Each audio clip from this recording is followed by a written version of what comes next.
So this is an exciting lecture because back when we introduced and studied transmission lines, they were kind of like training wheels so that you could understand how a wave works, how information is carried with a finite delay, how reflections work, how a wave involves two quantities that feed off of each other.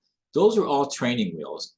Today we take off those training wheels because what we're going to do is we're going to connect that whole section on transmission lines, and we're going to connect it back to all the electricity and magnetism stuff that we've been discussing in recent lectures. And in doing so, we will be able to lift the cover off of the transmission line and understand what's really going on. That the voltages and currents that we see is really not so much a wave on its own, but it's a manifestation of a radio wave, an electromagnetic wave that's occurring inside the transmission line. And the voltages and currents are simply byproducts of that. The important part of that is that you can actually remove the transmission line entirely, and then you've got a radio wave that propagates even without having the conductors there, and even without the actual voltage that could be measured. So basically, your evolution in this course could be thought of in 3 stages. Right before you started, if I were to point to a picture like this, these power lines, and say, "What's that?" Your response would be, well, they're just wires. They connect one place here to another place there, and whatever the voltage is here, it's going to be the same as the voltage there, right? That's simple enough. But then about halfway through the course, you hopefully change your perspective, and you understood it's really a transmission line. Sure, voltages and currents are connected from one place to another, but there's a delay. There's a finite propagation delay of one end to the other. And really, a transmission line is a conductor of waves back and forth, and there could be reflections, there could be a back and forth process, and all kinds of wacky behavior that results. Today, we're going to reinterpret that as a wave guide, or a guide of electromagnetic waves. It really allows the propagation of electric and magnetic fields, and that is how voltages and currents can get from a generator to a load and vice versa. So this lecture is divided up into 3 parts. In the first, we're going to complete the set of what we call Maxwell's equations, which give us all the tools we need to understand radio waves. In part 2, we're going to set up a problem of a transmission line so that we can, in part 3, then dive into it and connect the voltages and currents to the fields that lie within and understand that it's really the same thing. So starting with part 1, let's finally complete Maxwell's equations. All right. Now, Maxwell's equations, there are 4 of them, and we have covered most of it. And so let's reintroduce them and then add the necessary missing piece. So the first one we called Gauss's law, and that was that the divergence of the electric flux density D equals the charge density rho V. That if there are positive charges, you must have electric flux lines emerging from those positive charges. And if you have negative charges, you must have electric flux lines that are converging into that point, right? And this was called Gauss's law.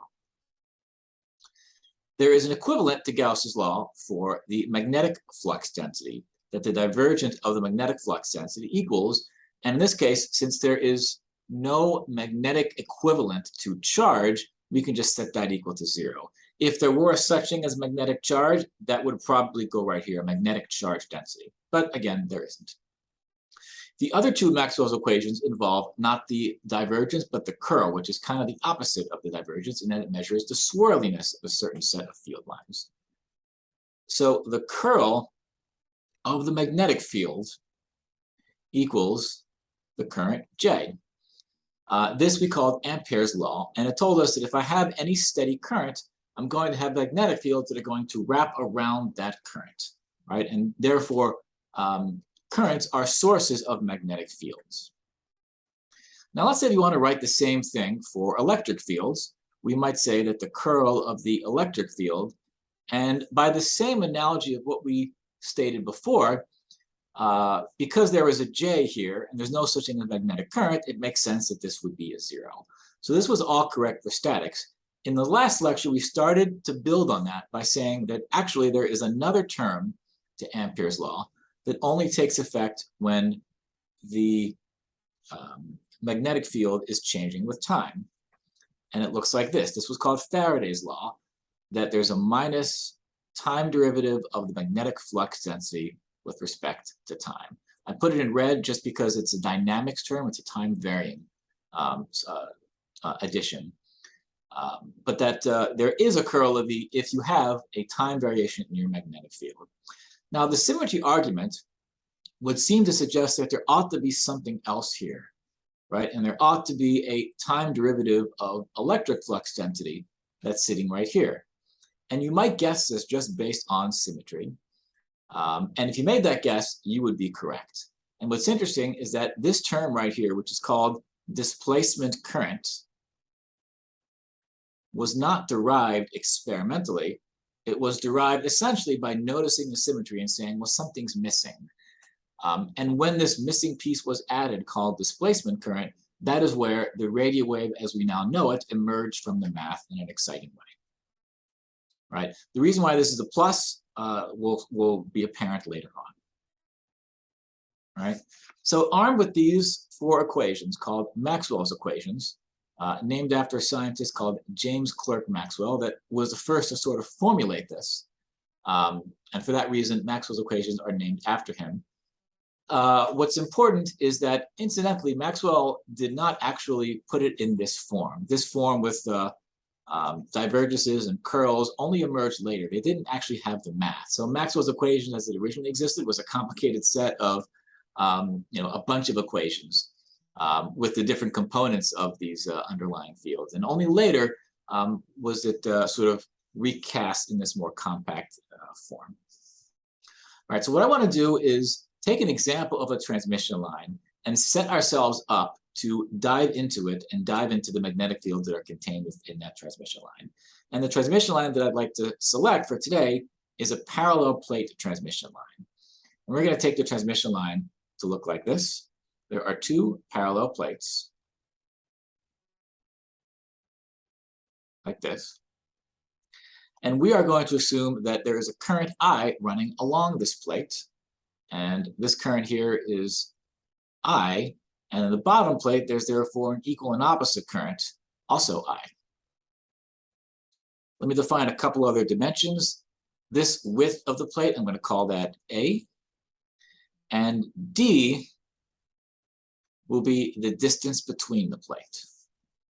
One more definition is that there's going to be a voltage difference between the plate defined as delta V. While we're here, in order to do this properly, we also have to define a coordinate system. So I'm going to define the z direction as being in the direction of the current.